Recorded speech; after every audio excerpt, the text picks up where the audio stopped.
आगे जन्मों से भले दोनों रहेंगे साथ में, करम तो विधात के हाथ में। कन्हैया से मिल जाते हमारा तो मंगल तियल कान के है यार सोना, मंगल तियल कान के।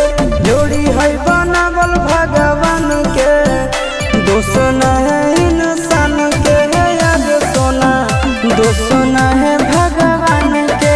जोड़ी है बनावल भगवान के, दोष न है इंसान के है यार सोना, दोष न है इंसान के।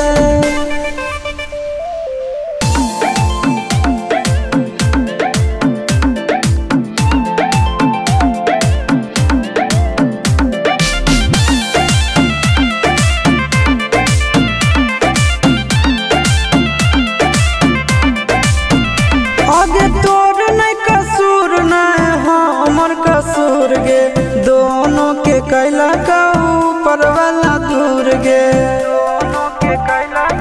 ये सोना आगे तोर नहीं